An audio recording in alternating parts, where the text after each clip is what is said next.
the most infamous serial killer they never caught. Not because they stopped looking, not because the case went cold from lack of evidence, but because every time investigators got close enough to feel it, something slipped, a detail that didn't fit, a timeline that contradicted itself, a suspect who passed a polygraph or had an alibi or died before the question could be answered properly. The Zodiac Killer murdered at least 5 people in Northern California between 1968 and 1969. Sent encrypted letters to newspapers daring the police to catch him. Taunted investigators publicly for years. And then, at some point that nobody can precisely identify, simply stopped. No arrest, no confession, no definitive answer. Just a cipher that took 50 years to crack and a case file that is still technically open today. This is David Fincher's Zodiac, released in 2007, one of the most precisely crafted procedural films ever made. And it is not really about the Zodiac Killer. It's about what obsession does to the people who get close to something they can never fully reach.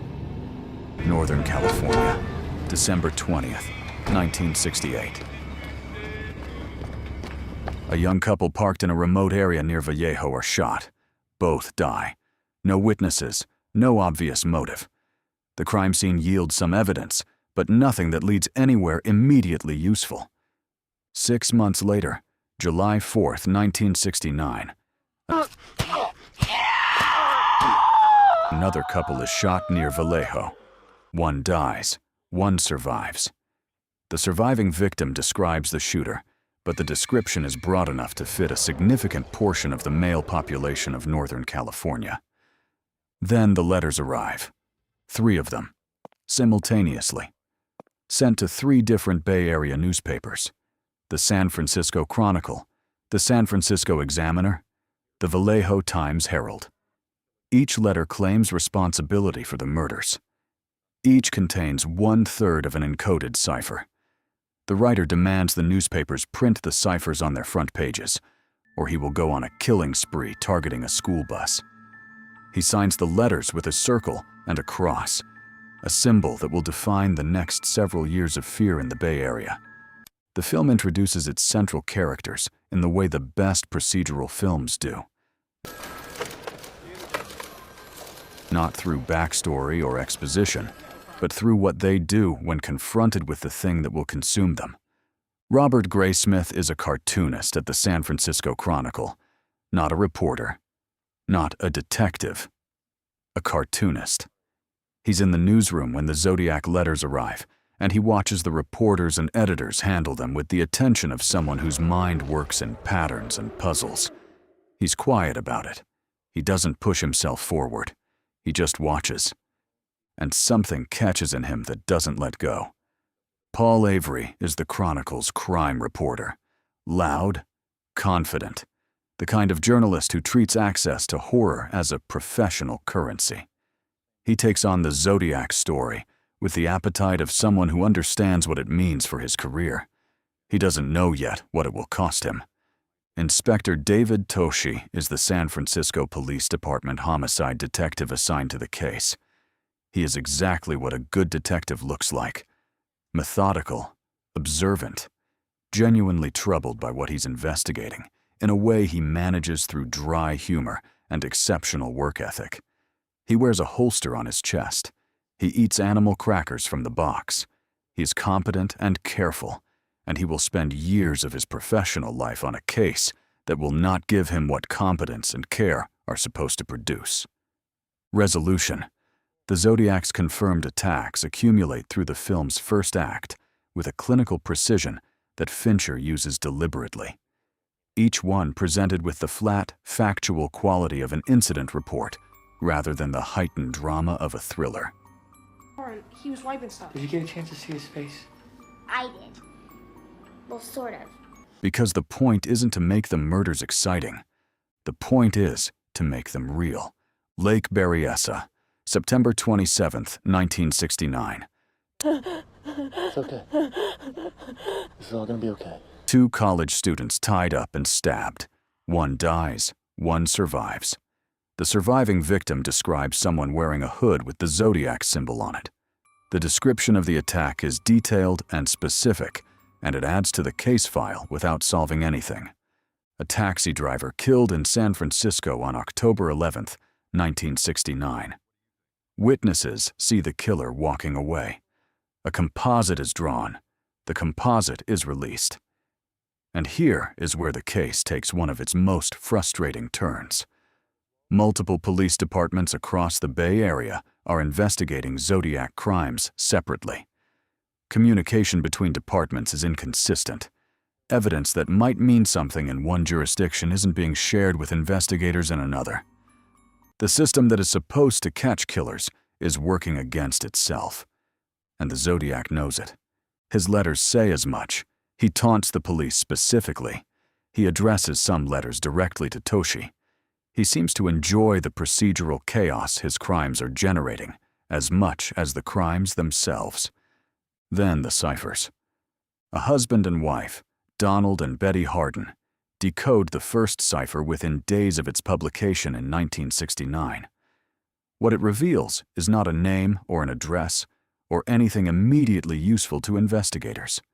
It's a statement, a declaration of philosophy from the killer about why he kills and what he believes happens after death.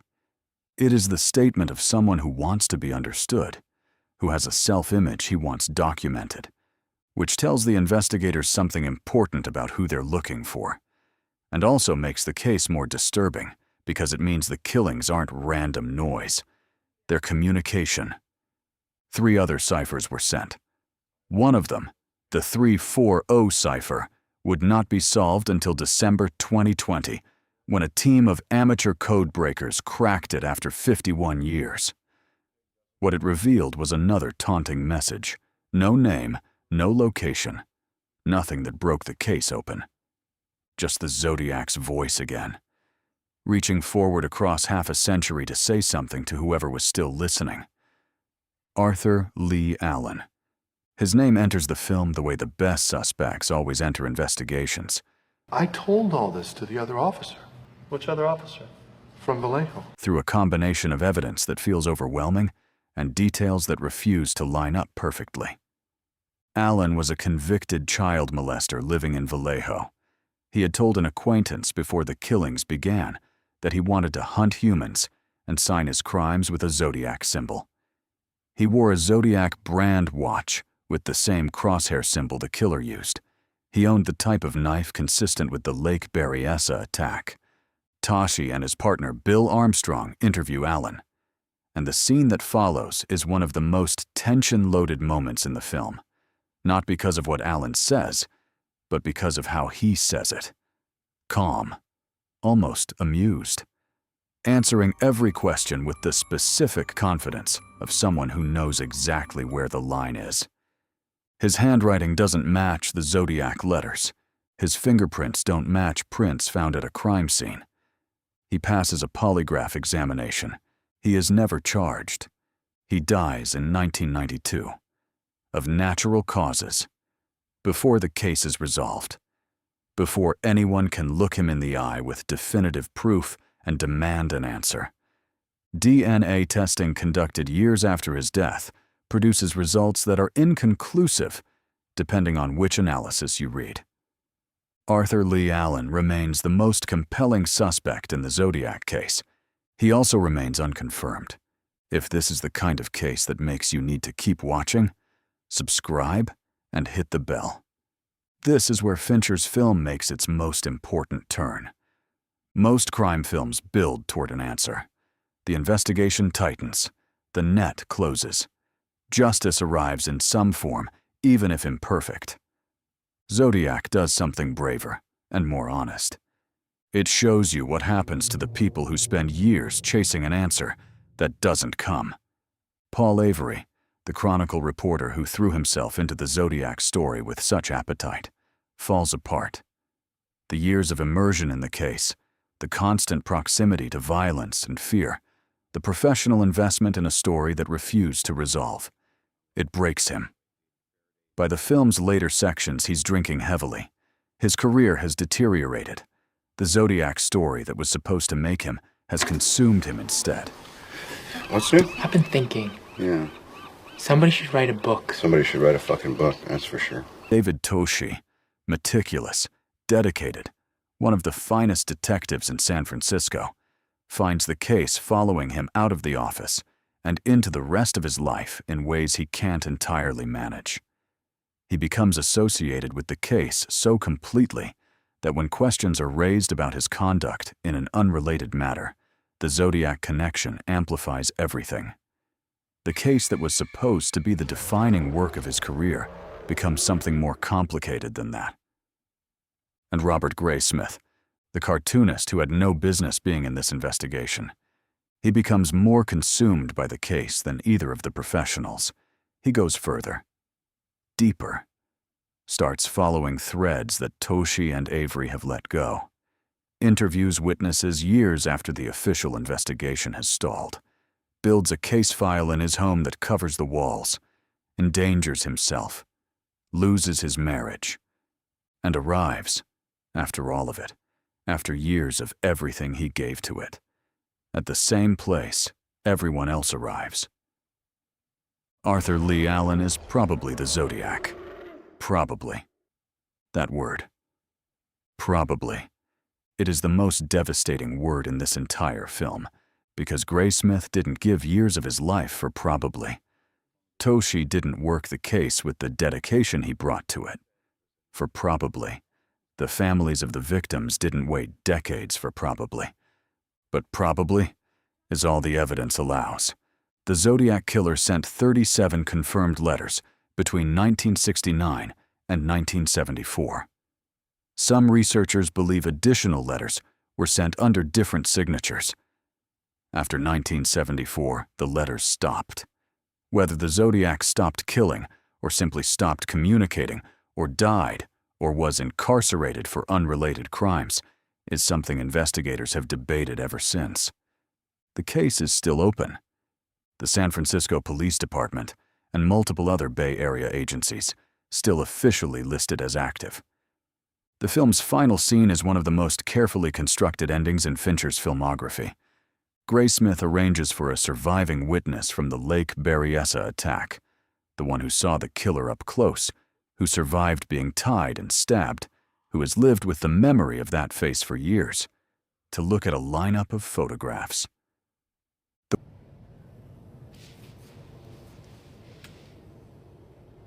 The witness points to Arthur Lee Allen, not in court, not as legal testimony, not as anything that can be used to charge or convict anyone. Just one man looking at a photograph and saying, "That's him. That's the man who tried to kill me." And then the film ends. No arrest, no justice, no answer that carries legal weight, just a surviving victim's certainty and a case file that remains open, and a killer, if Allen was the killer, who died in a house in Vallejo in 1992 without ever being made to answer for what he did. What Zodiac is really about, underneath the ciphers and the suspects and the procedural detail, is the specific cruelty of a mystery that gets close enough to solve, but never closes. Most of us will never investigate a serial killer, but most of us understand the feeling of pursuing something that matters, something that costs you real time and real relationships and real pieces of yourself, and arriving at a place that doesn't give you what the cost was supposed to buy. That's what the film is really documenting. Not a killer, the people the killer left behind. Still looking, still certain they're close, still waiting for the answer that might never come. The Zodiac's last confirmed communication was a letter received in 1974. Nobody knows where he went after that. Nobody knows if the person who sent those letters is still alive somewhere. Nobody has been charged. Nobody has been convicted. The circle with the cross. Still unsigned. If Zodiac is the kind of film that sits with you long after it ends, this channel is exactly where you should be. Subscribe and leave the bell on. Next week, we go somewhere just as unresolved. One question for the comments. Do you think Arthur Lee Allen was the Zodiac? Or is there something in the evidence that makes you doubt it? Drop it below. This community always has the sharpest takes.